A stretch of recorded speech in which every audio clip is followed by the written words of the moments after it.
What's that? A pre-show announcement? Surprise! Hi everybody, Ned here. We have another Word of Recall coming up pretty soon here. We're going to be focusing primarily on episodes 1 through 15 of our Skull and Shackles campaign.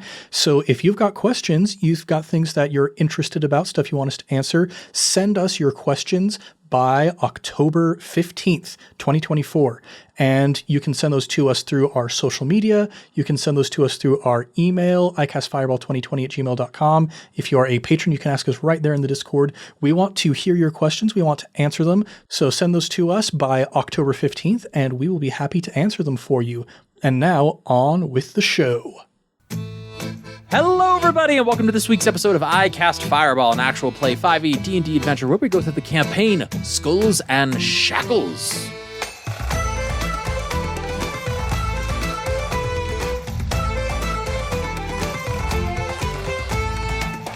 I'm Thomas, your DM for this adventure, and around the table we have... Lieutenant Ignis Halcon. Maximus Shans. Ataraxia Kalian. And Buster Bilgewater. This boat-based adventure included another boat. In fact, two other boats, one that was sinking beneath the waves and the other one that had recently sunk it and captured it. And the Satyr Song decided to engage and save the other free captain pirates aboard this enemy vessel. Swiftly defeating this vessel, they were able to use suggestion, I believe it was, Ataraxia, against the other captain to surrender, and swiftly took out all opposing mutineers against that ship and released and freed the free captains whose boat had sunk, promising to help repair and divvy the loot with them as was agreed upon. Now, this brought infamy, brought fame, and good reputation for the Satyr Song here. As they left the ship and the other free captains, they sail towards a new adventure. And that is where we join our adventurers on this week's episode of I Cast Fireball. So, the Satyr Song is clipping away at a nice pace westward towards, I believe you said, the Goatshead town. Yeah, it just seems so intriguing. You know, it's on brand in a couple different ways. This is on the Firegrass Isle, not too terribly far away from where you currently were at Rickety Squib's place, and actually directly on your way to Tidewater Rock, which is further westward. Now, as we mentioned previously, and we'll probably continue to mention, you are on the southern portion of the Shackles area here in Galarian, so making your way further west to Goatshead seems prudent enough. But with the massive skinned/preserved goat's head that Max harvested from the Chimera, I believe, yes, and moving to this isle, it seems fortuitous, or rather destined, that the Satyr Song would stop here. A day goes by, as I believe I said 4 days journey from Rickety Squibs to Tidewater Rock. Does that sound familiar to everybody? I want to say 3. It was one of those numbers, one of those low numbers. Let's say 3 then. Let's say 3 3/4 then, just because. And no, the first day you approached and had that ship encounter, of course. The second, you are approaching Firegrass Isle, where Goatshead is on the east side of the island.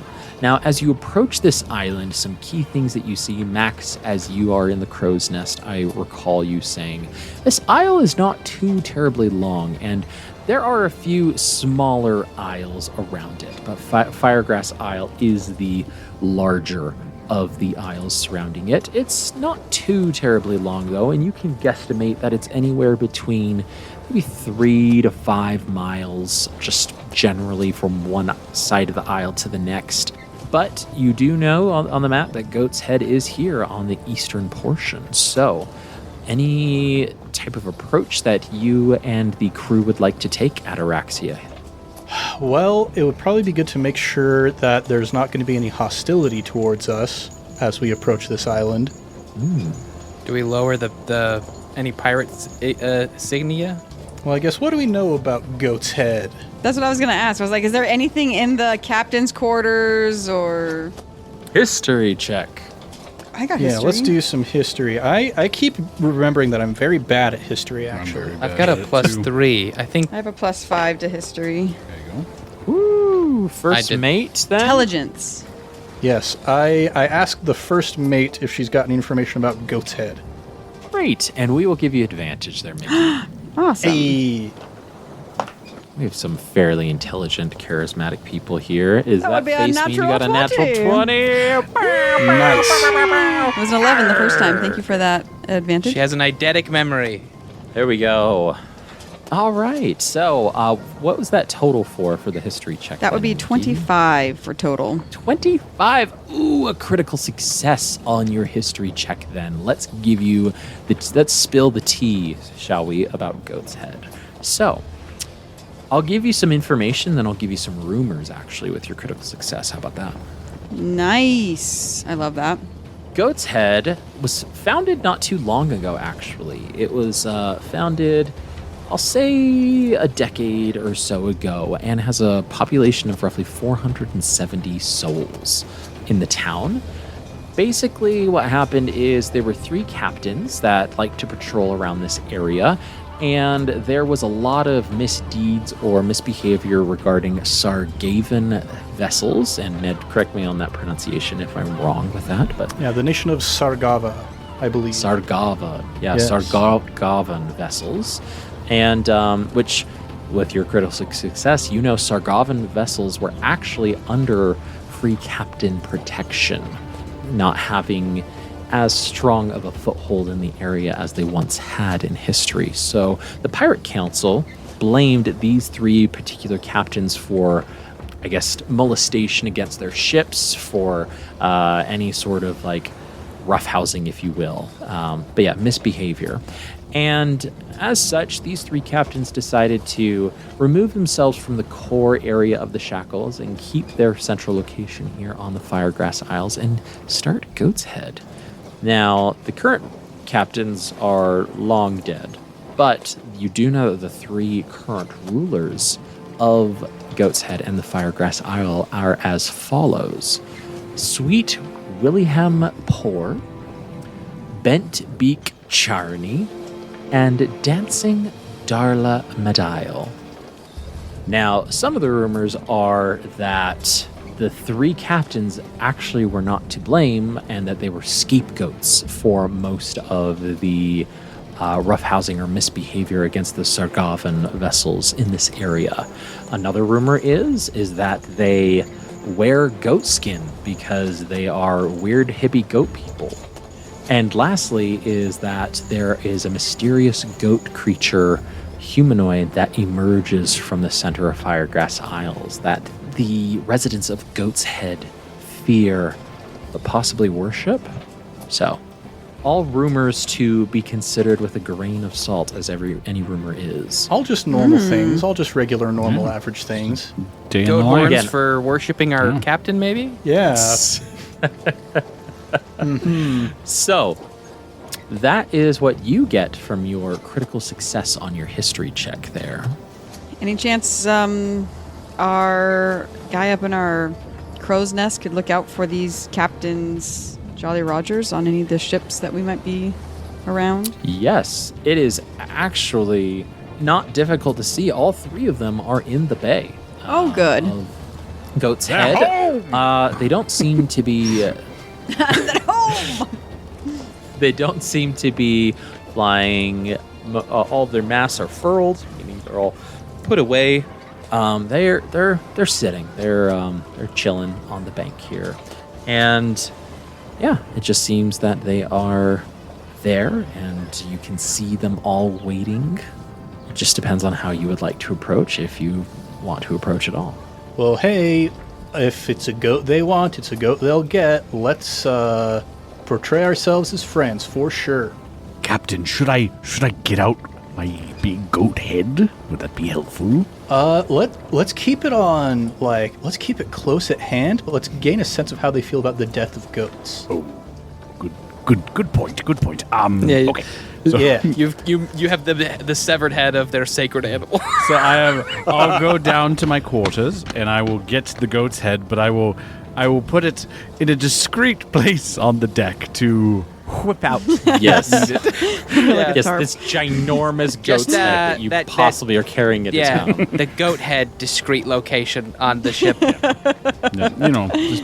Just my regular goat head hiding place. There we go. As you come to view, right, and as you keep moving forward, there is a flag that is raised upon one of the vessels. And the flag is green, and you don't know what that means necessarily, but you do see a reaction to your showing up as you continue to come into port here. I'm just going to put up the smile. I can do nothing but put up the smile, and I'll just kind of start like waving to people as they notice us going past. Great. You are not blockaded from parking your boat, from anchoring here in the bay, and so you are welcome to weigh anchor and launch your boats to shore if you like. Now, who are you taking ashore here to Goatshead? Well, the entire council would be useful. Is there anybody else in particular? Sandara, she's got a good head on her shoulders. Who's in Going to charge? leave in of charge. The four of us and Sandar. I don't mind. Maybe this is weird for the podcast, but I don't mind staying aboard the ship of a new place. Yeah, I mean, we If could it's have bad for the podcast, I'll go. I don't want to make a weird decision. I kind of like the idea of having like a mini one-person adventure on the Yeah, yeah, boat yeah. while we're off doing our thing. Well, I was going to say, if you want, Max can stay with him, but we I don't can know just have anybody Buster on the too. ship, really, so...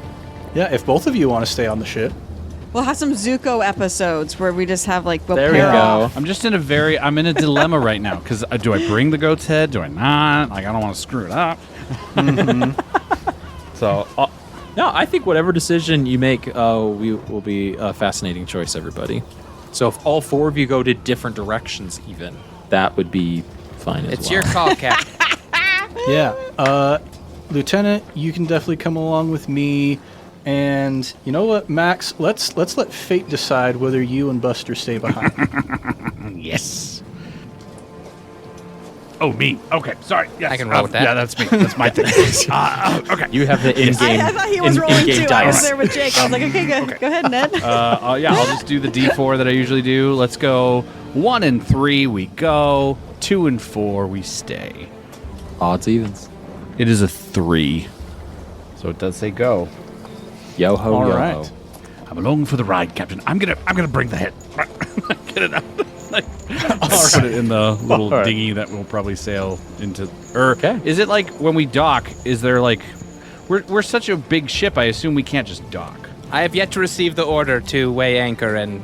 So you ideally you can't take this all the way up into the dock. You'll have to cast off a rowboat to get to shore. Or a So foldable boat or whatever that thing is. A collapsible boat. Oh, heck yeah. Yeah, Our collapsible boat. let's test it out. Is it at all possible for me to get the ship at least within 90 feet of the shore before we weigh anchor? I want. Let's have you roll an expertise roll. How would we do this? Yeah, Because last, I'd like to be able to cast Vortex Warp in a pinch if need be. Teleport us right back. This is. Would I do so? I would roll. So if I roll an expertise, would it be in sailing? Because Yeah, we could, talked with about the your plus- sail skill last time. Yeah. Do you want me to Let's just have make you one of use that those? then. Okay. Yeah, let's do one of those. 19. 19. Okay. You can get it close to the shore, but you fear of if you were to get to 90 feet from the shore, you would, you'd be on land, so to speak, and you would not be able to push the boat off back into sea. So you can get about 150 feet to shore. Get as close as we can without risking the ship at all. Yep. And you're like, probably shouldn't risk it. We're probably good. All right. Perfect. Then Ignis will have them weigh anchor 150 feet Aye, from the shore and to prepare the ship to be on alert in case we need to make a quick getaway. All right, and you yell weigh anchor, and you hear the anchor just falling and getting dragging across the bottom of the beach here, locking you into place, so to speak. And you leave Sandara then in charge. Yep, Begrudgingly. sounds good to me. Sandara, I just Sandara's in charge, and I'll also pull Glenlivet aside and be like, hey, I also think you got a good head on your shoulders. Just keep your eyes open. Okay. Yeah, okay. Yeah, keep it open. It's easy. I can do that. Like, I don't worry there, Captain. I'll keep my eye on old Glyn here, and we'll keep this ship afloat until you get back. Booyah. That is exactly what we do want. We don't want it sinking. A booyah indeed, Captain. And That's a Fey greeting, so I understand. yeah, exactly. And just hop my way into the foldable boat. I'm on a boat. I like how we're more excited about the foldable boat than the actual ship we have.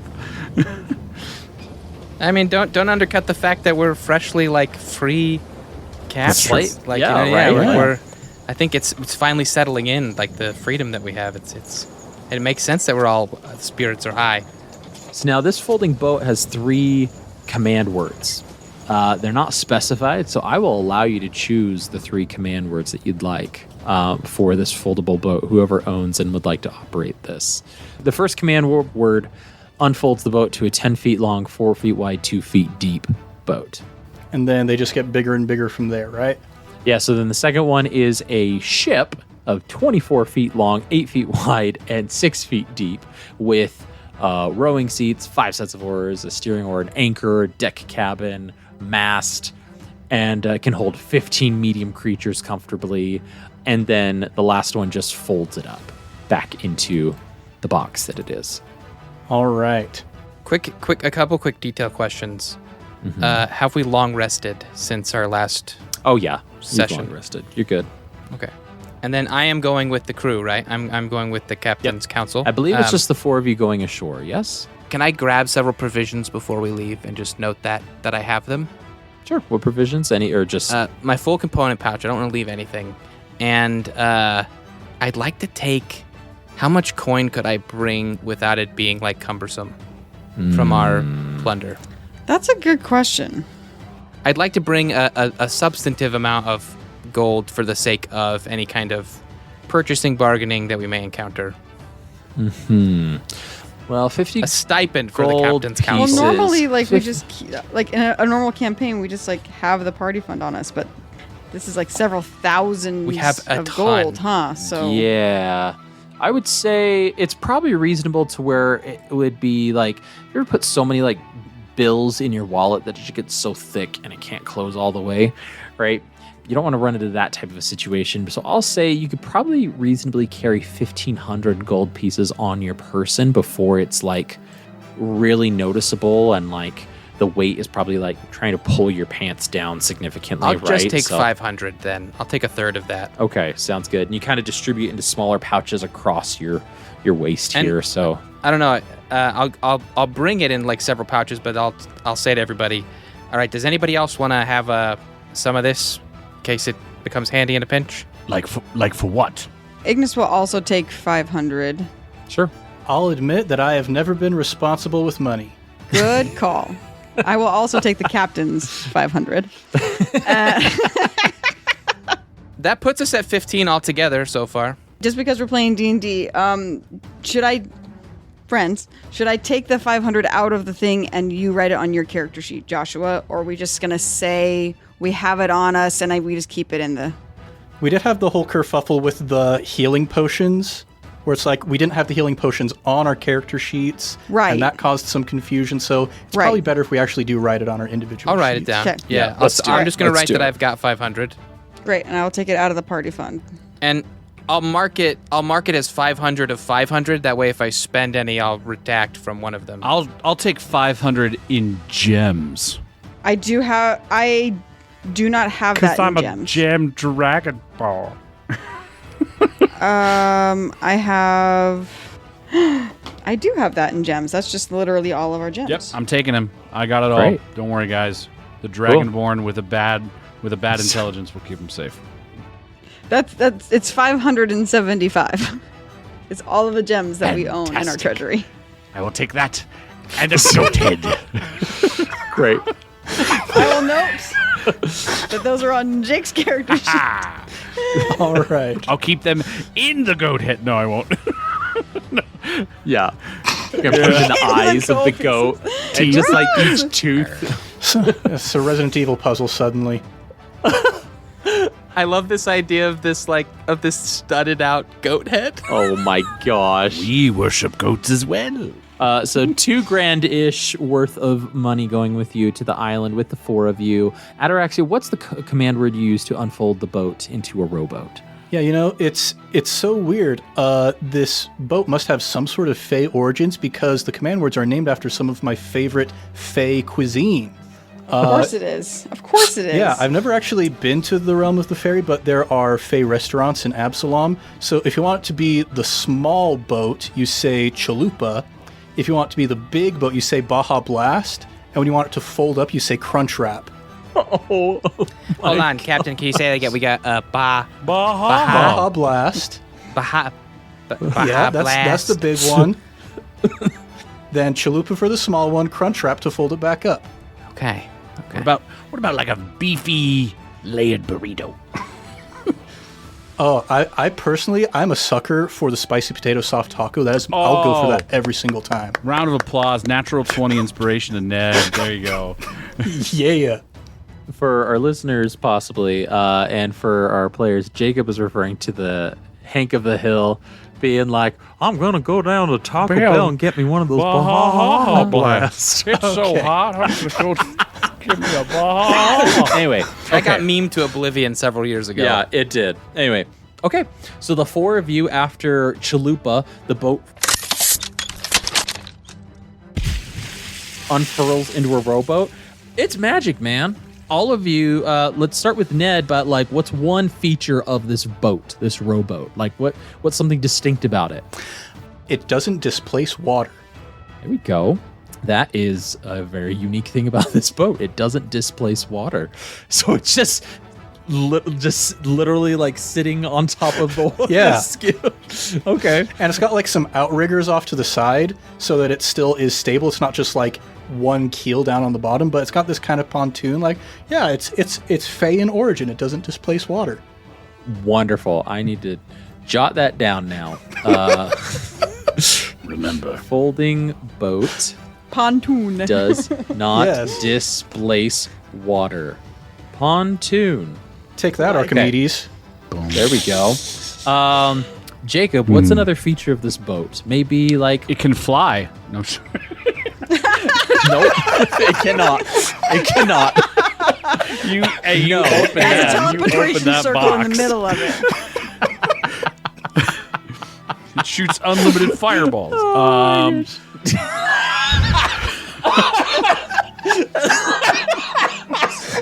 It has I'm on one force tonight. field I'm that just on deflects every insult back on the person who said the insult. It's got a lightsaber on.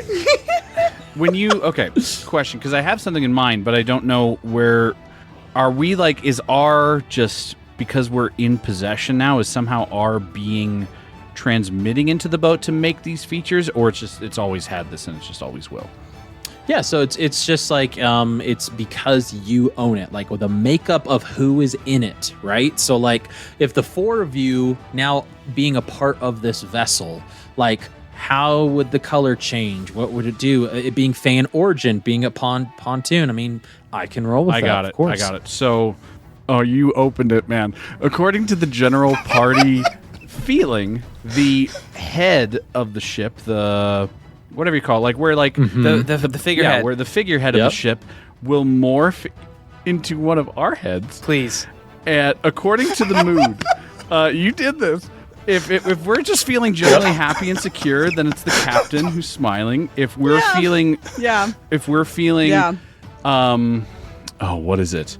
If we're feeling nervous, it's Buster's. Yeah. If we're feeling angry, it's the lieutenants. And if we're just going to crazy town with an idea, then it's Max's. So wonderful. So the figurehead is a mood ring. Yes. And so you have your rowboat or ship is a mood ring, and the rowboat, the figureheads are smaller, much smaller, like maybe the size of your fist. And then the ship, that's where it actually gets to full size, right? But mood ring, obviously, awesome, cool. Josh, what's one element of this boat that the four of you, its magic picks up on the four of you, and it's like, yeah, I will adapt that. I think I like this mood ring thing. I was going to say that the figurehead is a chihuahua that can talk to us, but that doesn't feel like it's better than what you already said. So I like what Jacob did. With the chalupa and the Crunchwrap Supreme. I think following with this mood ring, I think the actual like form and some of the very minor functionality of the boat will adjust based on those needs. When we're in fear and in flight, perhaps the boat gets slightly leaner. Not saying mechanically it does anything, but it gets kind of more of a streamlined, cut through the water kind of vibe. When we're in like kind of aggressive, it has some of those more, maybe some of the edges are lined with steel, or it kind of gets these like kind of more like kind of combat vibes. And when we're in a chill vibe, things are just looking good. I don't know, maybe it's like kind of comfy seats and kind of got more of like a little coffee house vibe going on or something. Okay, cool. So like the cosmetics of the ship react to the given situation and the emotion as well, but more of like what actually is going on around you instead of just how you're all feeling, right? Okay, cool. I like that. Right now it's comfy, cool coffee vibes right now, and and like these weird like cup holders like are on the sides of the rowboat as like each of you are like rowing to like anyway. And so finally, Mickey, what's the final element of this boat? We should have started with Mickey. We like just went like no, this is great. Mickey has such a challenge now. There's so much happening at the moment. Now all four of you like contribute to this, just right? a lot. To this boat. That really makes it the four of you. It's a pontoon. It doesn't displace water. It's got a mood ring figurehead, and it can morph based off of your situation. Can I offer you an alternate? To being a pontoon? Yeah, to not displacing water. The figurehead speaks in the voice of Tommy Wiseau. That's the alternate. Thomas says no. I think we got to save Tommy Wiseau for a very specific moment in the campaign. So I'm going to say no to that right now. Oh, hi, Captain. Welcome to the chalupa. Just in battle. What are you just Max's face? A man can dream. You're my best friends. you're my favorite customer. Man, that's silly. All right, Mickey. This boat is silly. So, in picturing this boat, as you guys have been describing it, and I'm thinking of it being a Fey type magical item, being Fey touched now that we have the captain on board. And I just feel like the first image that came to mind was Peter and the Starcatcher with star stuff in the water glittering behind it. Since it doesn't cut through the water, it just leaves a trail of this golden star stuff as we go. And the boat itself also, I don't know, Neverland, glows with that mood wing, right? So the intensity at which it glows will change depending on our needs. Okay. It can be a bright shining star if it needs, or if it just needs to be just a little dim thing, but it has star stuff, golden star stuff leaving a trail behind us as we don't cut through the water. Mm-hmm. Yep, when it's in the Ignis mood, does it leave a trail of blood seeping? Just straight up blood. We're just getting swarmed by sharks. Yeah. Gosh. Oh my god. I waited right till Mickey took a big old drink. Okay, but how intense would that be if you saw a boat coming in and it just was like had a swarm of sharks behind it? And it had like blood in the water. And if it was in like the Ignis mood, it'd probably have like wings etched on the sides. Like it looked really cool. Oh my gosh. So funny. My gosh. Love it. Okay. Well, thanks everyone. That was a 10-minute boat description. That was 10 minutes. That was a 10-minute boat description. You that brought was that just on for yourself. flavor. That felt like a warm-up exercise. Yeah. That was a All hot right, spot right there in and of itself. Category 7 for boat. What would your boat look like? I want to see. There's somebody listening who loves drawing boats. It's been their favorite thing. I'm betting. I want to see the iterations. Yep. Yes. Somebody please. Boats. And you know what? Right on the bow, is written the name the Silvery Barb. There you go. There we go. Oh, Yes! there It it all comes is. The little one This is is called the the Silvery Silvery Barb. Barb. Oh, this is the Silvery Barb. This is the Well Silvery done, Barb. Captain. Well done. Ugh, we AKA go. Barbara. All right. Well, as all of you are rowing into shore here, each of you having your own unique reactions to this boat. Literally, like, it started off just like as a normal rowboat, and as with each stroke, the boat is actually like taking on your personality, right? Taking on the four of you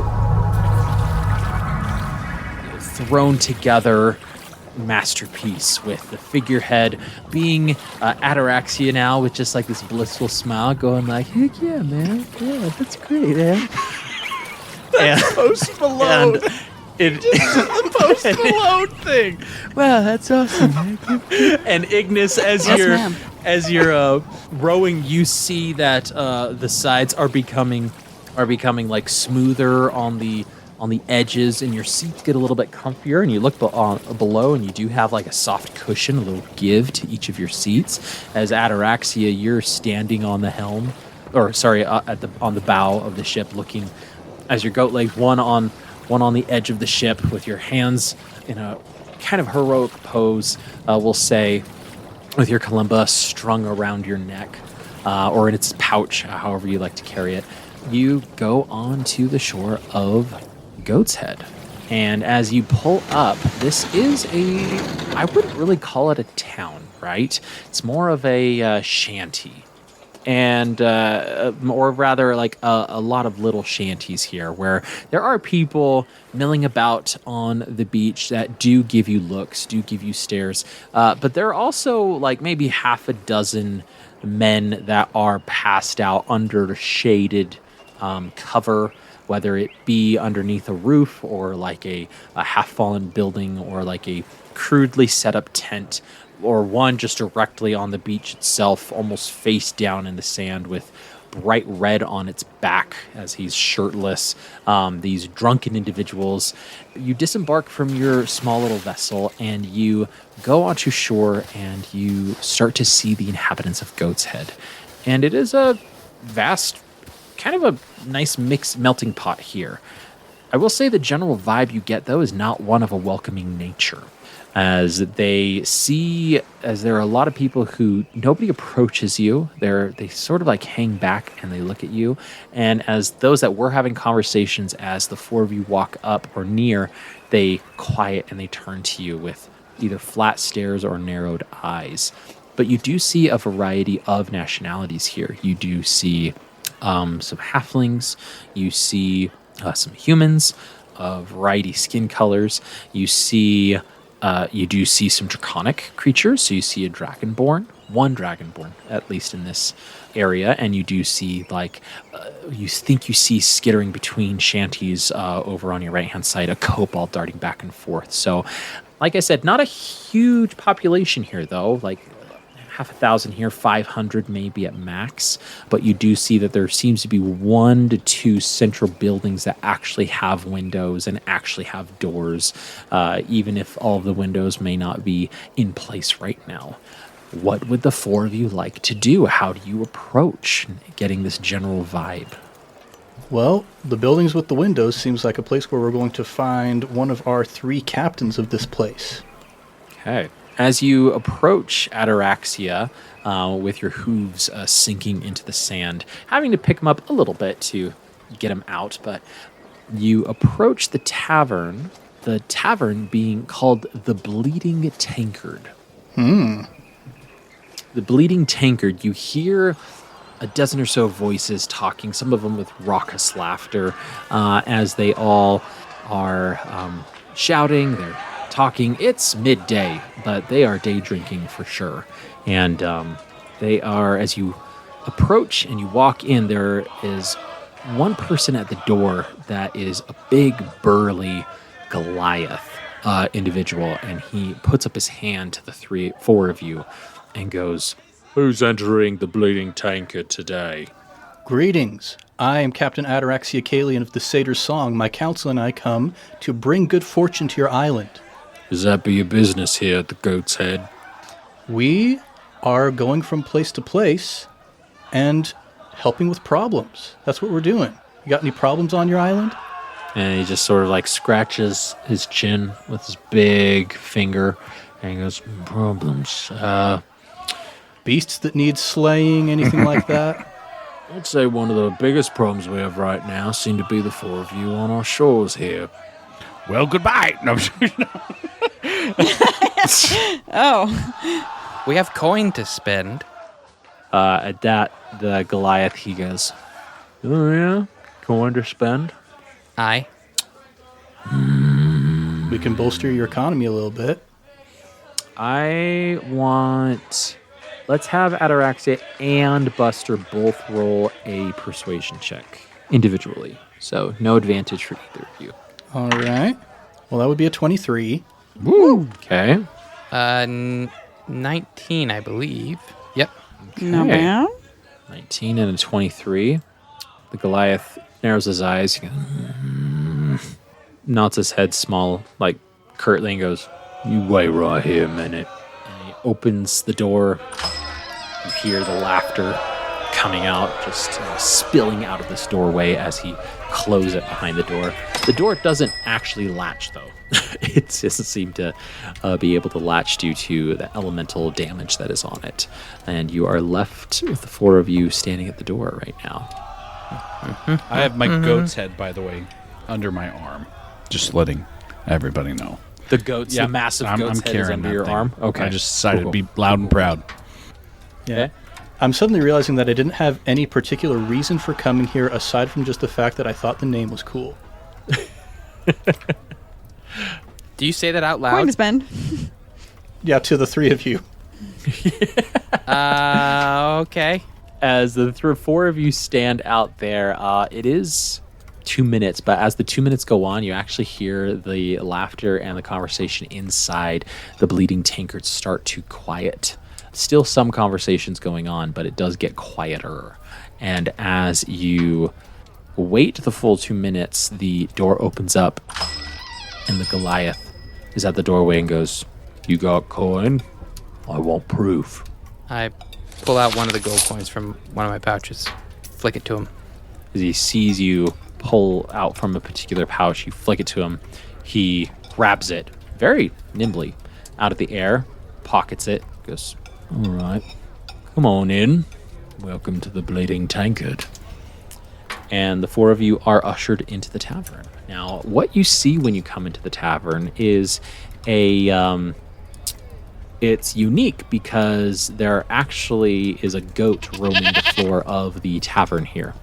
And there do seem to be about a dozen people here. Half a dozen of those seem to be like deadly serious, looking at you on the sides of the walls, sipping their mugs occasionally.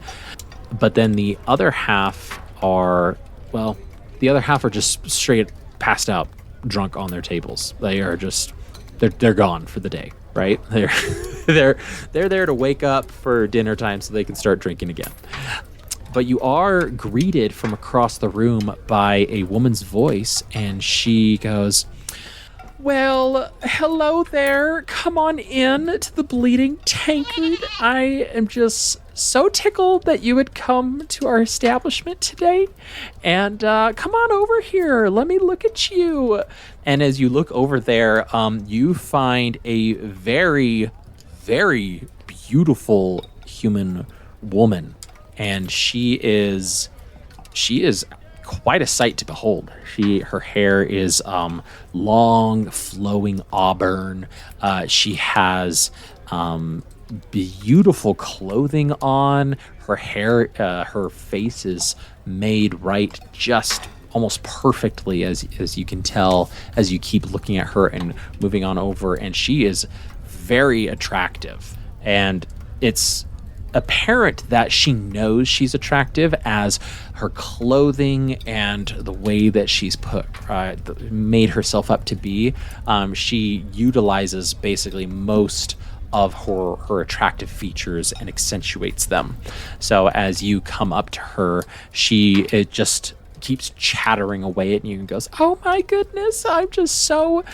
it's been so long since we've had somebody new here. We're just so grateful. I mean, just gosh, here, you know what? Here's a round on the house for the 4 of you." And she just gets 4 tankards of ale, and just slides them forward to you and just be like, "I want to hear all about you and just where you came from. And gosh, this is just such an adventure for us here. Isn't that right?" As she looks to some of the other men in the tavern, and the men just sort of grunt non-committal.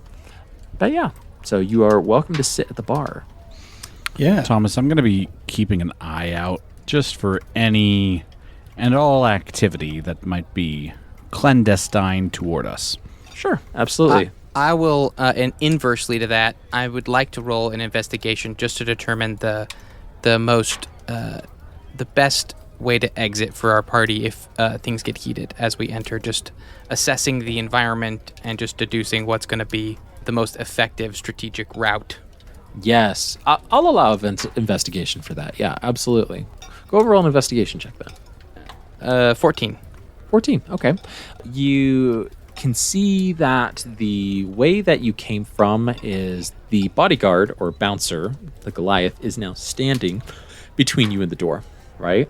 There do seem to be some windows near the bar where you currently are at.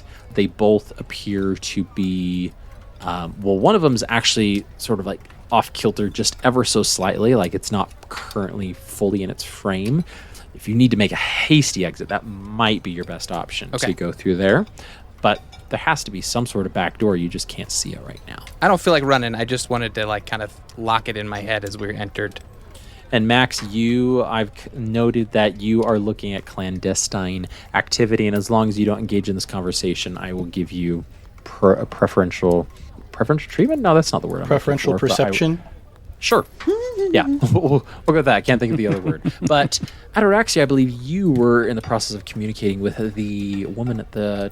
Oh, sorry, Ignis. Just before he starts talking, because Ignis is observant and she has a passive insight, which is a little bit harder to use. Yes. While we're in this conversation, Max has his head on a swivel around. Buster's looking for an exit.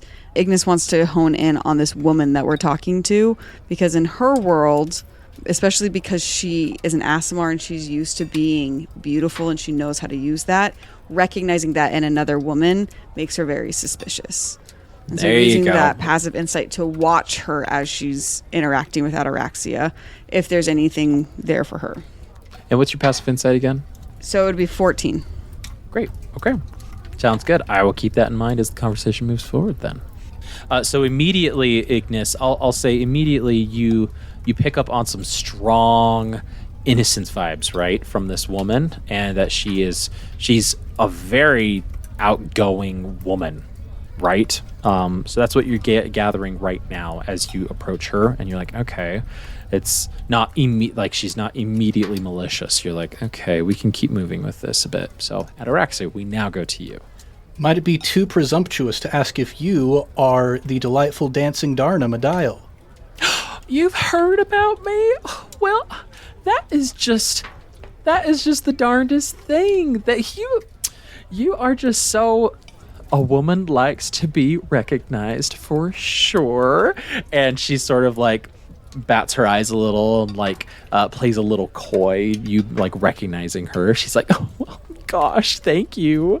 That is just so sweet of you to recognize me. But I'm afraid I don't know who you are. Yes, well, infamy is power on these Shackles, and your reputation does True. precede you. I am Ataraxia Kalian, captain of the Satyr Song, and this is my council. Ah, well, the satyr song. Yes, I see you are a satyr. Very observant. Yeah, I've been told that. Yeah. Now, you see, my friend here, and I kind of gesture with my head towards Max, he has some unique tastes in regard to the activities he likes to pursue. We have discovered that these many Shackles are home to a number of wild and fantastical creatures, and sometimes the urge to hunt cannot be suppressed.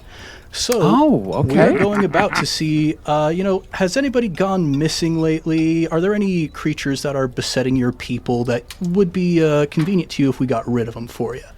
Oh, well, certainly nothing like I see that he has right now. I mean, that ginormous goat's head, I have never seen a goat that big before. Where did you get it? As she's like talking directly to you, Max, right now. From a caldera. No, Crimea. That's what it was called. Yes.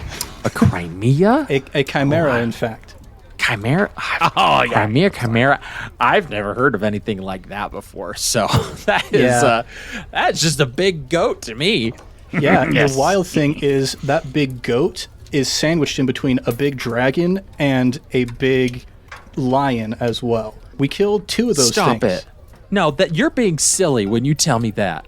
I am afraid that though my demeanor is very disarming, in this moment I am as serious as the grave. Get out of here. That is that's a bit much for me, that's for sure. And well, hey, Richard, as she calls over to some guy in the corner, and Richard like perks up out of his drink, goes, yeah. Richard, have we seen any of these Crimeans over in this area? Do we have anything that here? He goes, Darla, no, we don't have any chimeras on this isle. You know that. She goes, that is just the craziest, silliest thing I've heard of a animal having 3 different heads, one of them being a goat. Especially you bring it being Goat's Head Isle here. I mean, that is just bonkers. It feels like fate, you might say. I mean, sure. I mean, yeah. I mean, I think there's a lot of fate that could be had. With your passive insight, Ignis, you recognize that it was painfully difficult for her to say that. Not in like she's trying to hide anything, as in she was trying really hard to sound intelligent. And that was the best she could come up with right now. So, Like a little bit ashamed or whatever? Like she's struggling with some... No, like she's trying to sound really smart in this conversation, and that was the smart... They're the smartest thing she could think of. Yeah. right now. So you're like, okay, you're able to gauge her a little bit more. Ataraxia, go ahead. Yeah, welcome to today's episode of Are You Smarter Than a 13-Year-Old? You know. Continuing this conversation, I say, well, if there aren't any beasts that we can slay, we are just in the business of bringing good fortune to those who are willing to be in good fortune with us. So if you have any tasks that a strapping and highly capable squad might be able to help out with, we are happy to arrange that. But I know that your big friend over there isn't a huge fan of us being here, so we can also just be on our way if that is amenable to you. Oh, well, that's just his job, right? That's what he gets paid for. That's why I pay him, why he's my first mate. He keeps me safe, and he keeps us all safe here at the Bleeding Tankard. No, I think we're pretty good. I mean, fate is we're pretty fateness here, and we have good fate, and I think sorry, this is low. Let me top it off for you now. And she gets another mug, and she like pours it for Ignis and Ataraxia. Buster will gesture to get his refilled as well. I'm not drinking. Oh, I'll drink hers. I'm drinking. Yeah, I also am not drinking. I am 13 years old. Okay. Wow. So she'll go pour into both of us pass our tankards over to Buster. It's all right. Well, she goes. Yeah. She pours in the mugs, and they overflow a little bit. And she goes, "Oh, okay." And then she overflow. Oh, okay. And then it goes to Buster, and she goes, "Yours is the one that's empty." Okay. Excuse me. Great. Well, I mean, no, I think we're pretty good. None of us go in the forest, so wait, some of us do, and that's okay because we're safe and we're good there. So, is there a reason why you don't go in the forest? I mean, no, some people do. I don't. I mean, I don't really need to leave this place, so. I've got a lot of people that like me here, and things are good. And I'm gonna roll something real quick just to see. Yeah, okay. She goes, yeah. So I think we're okay right now. I don't think. I mean, the other two guys, they might have something for you, but in fact, a Beak or Charney, he's just in the back chopping up some wood, and he's in our cellar. Do you want to talk to Charney? You know, I would love to meet as many of you delightful people as I can. Well, I think he doesn't like me to go down there, so I think if you just want to wait here for Charney, that's probably going to be best. If that's good, we can keep chatting. You can meet some of our other friends here. I mean, Harold, as she points to one of the passed out guys, he's our entertainment guy. He's a bard. I don't know if you've met a bard before, but they're pretty great. They're pretty awesome. They are pretty great. Yeah. It looks like he is currently unable to entertain the folks here, though. Might I be able to step in for him? I mean, you could try, but he's pretty darn good. I mean, he's got a whole routine where he goes through. Cab's great. Cab's great with his little finger thing. You should hear it. It's awesome. Yeah. I mean, we don't have music. He just tells jokes. That's all he does, so... Hey, tell a joke. Tell a joke. Oh my gosh. He is asleep, so he cannot tell any jokes right now, Buster. He is I don't know your name. I unconscious. don't know why I said Buster. Listen, Buster. That's my name. But I mean, if you got some, yeah, I'm sure. Well, we're gonna wait for Charney anyway, so go ahead. Yeah. And don't worry, I'm sure that Buster will be happy to pour a whole bunch of gold into this place for you. And Oh well, thank you. Bless your heart. Thank you. yeah, I clip-clop my way over to an area of the bar where I can just sit up on top of it. And I pull out my kalimba and just start playing. And see what the people around me start doing. Okay. As you play like this, kalimba is the style, almost type Reggae? reggae. Yeah, so reggae type music on your kalimba. Have your roll performance check. Let's do it. That is a 15. 15. Okay. There are some people swaying. There's like a few people that are like into it, being like, okay, they like it. But the overall general consensus of the crowd is they're very standoffish to newcomers. So it does open up a few people, and attitudes don't change for the worse, and they are slowly warming up to you as you perform here. But there are still a few with scowls that are just staring at you. They've stopped drinking. They're starting to sober up a little bit. So that's just the general vibe of the room. Buster, you sound sloshed, it sounds like, with all as you're taking everybody's drinks here, right?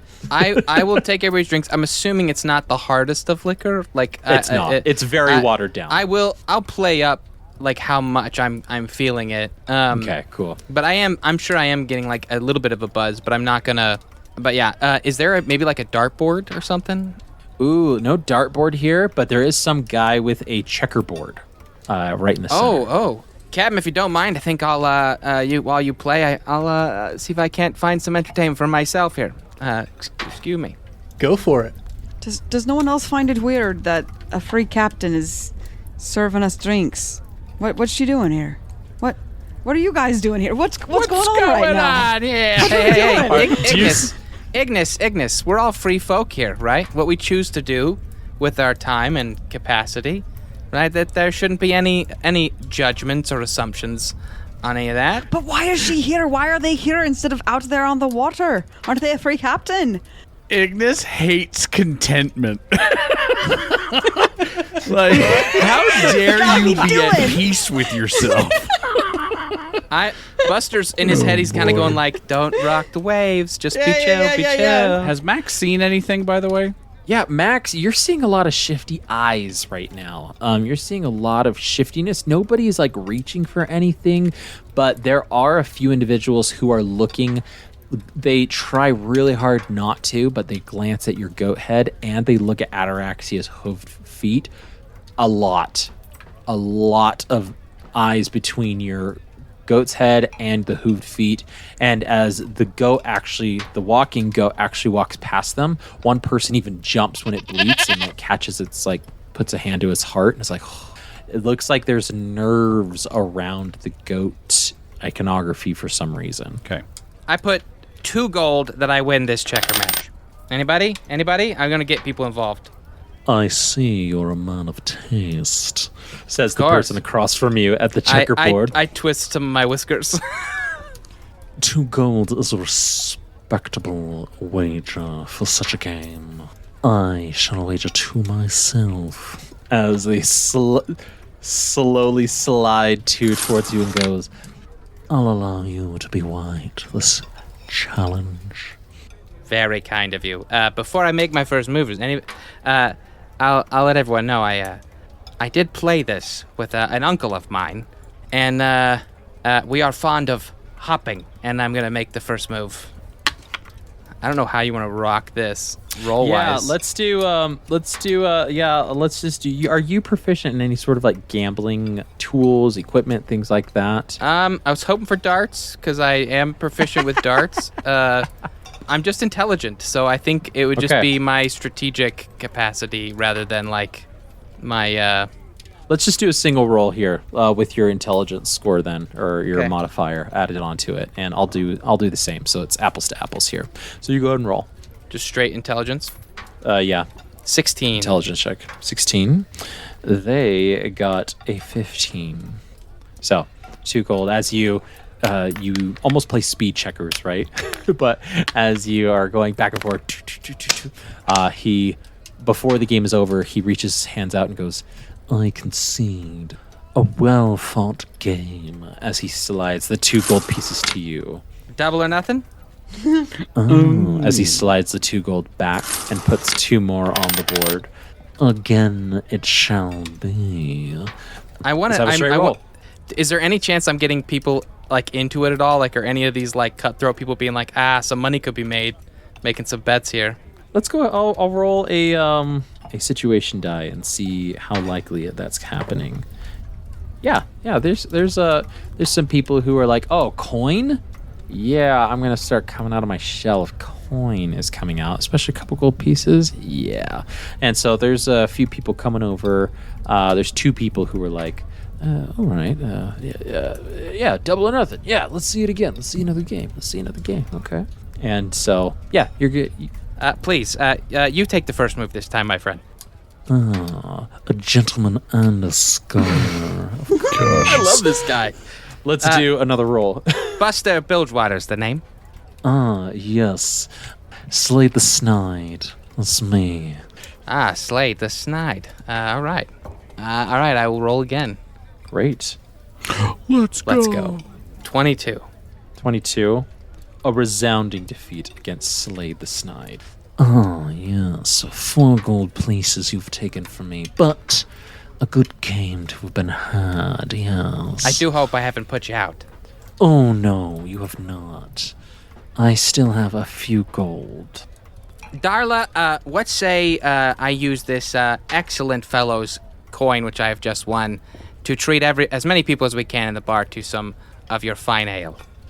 Well, you are just kind. Chansey was just going to go get some of that's why he's in there. He's getting some of the Charney, not Chansey. Charney is just in our storage to get some of that fine ale. I will go ahead and get everybody a round of that. That's so kind. Call it the courtesy of the Satyr song. Well, bless your heart. It will be 5 gold, but I will take this 4 and 1 of your own. No problem. Not a problem at all. All right. Well, as there are 2 guys, the 2 guys that were watching, they exchange coin from back with one another that you won, and one of the guys is like, "Dang it, man!" But it's like silver. It's like not quite as prestigious as gold here. But yeah, you're starting to get a little bit of a buzz in conversation. Like some people are chatting now that you know how like when some people talk, other people are more likely to talk. That is what's happening with some people on the outskirts now. They're chatting, they're whispering. Max, I'll have you roll. Your passive perception is very high, isn't it? 18. Holy Moses. Yeah. That's huge. That's why I'm in the crow's nest. So I won't make you roll for this, but you actually hear some whispers of some people, particularly two people that were sitting near each other that look about the goat back and forth. And you say, and one of them goes, I think Griselda sent them. Do you think Griselda's here? She's wanting something from us. The other one goes, I don't know, mate. I've never seen Griselda myself, but why would she send those two things to us? and so you barely hear that with the 18, so that's what you hear. But yeah, the Kalimba is starting to make conversation flow. Darla's chatting with you, Ataraxia, being like, you are just a free you're a free captain, I'm a free captain, and you got it because you were a slave, and now you're no longer a slave. And I got my free captainship because people just gave it to me. Wow. That is just, we come from two different sides of the world here. And yet we still have so much in common. We're both free captains. That is so absolutely true, Ataraxia. You have such wisdom within your just cute little goat feet that you got there. Just so cute. That is typically where the wisdom is located, yes. And and it's at this point, after 5-10 minutes, you hear one of the doors in the back open and a squat individual is rolling a barrel in, and they go, all right, Darla, I got this. I got the best. It's primetime Monday here that we've got. So here's the best that we've got, and he sets it up without looking at the four of you. Here's this kalimba music and goes, that's all right. And hey, I'm really digging this. The wind chimes you got out there, making this tune, and Darla. And as he turns around, he says, Darla looks at the four of you and goes, I see we have some company, Darla. Hey man, happy hour just got even happier. And Darla goes, Ataraxia, this is Charney, Bent Beak Charney. And the person you see in front of you is a large halfling, like a tall halfling, but with the typical overgrown like hair on their feet, as they are now putting their hands on their hips in a very defensive position, on guard and curious as to what the satyr song is doing on their island. That is where we're going to end this week's episode of I Cast Fireball.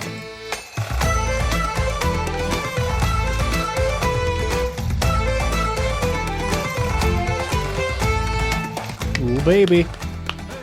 Dun, So- dun, dun. We've got some fun stuff going on here at the Goatshead, the Bleeding Tankard. I have Fun no stuff. idea if we're about to make friends or be ambushed. It feels like it could go Yeah, either yeah. way. We'll just have to find out on the next episode of I Cast Fireball. As always, Cast, Ned, Jacob, Mickey, Josh, thank you for playing. Listeners, thank you for listening on this boat-based adventure that we've got.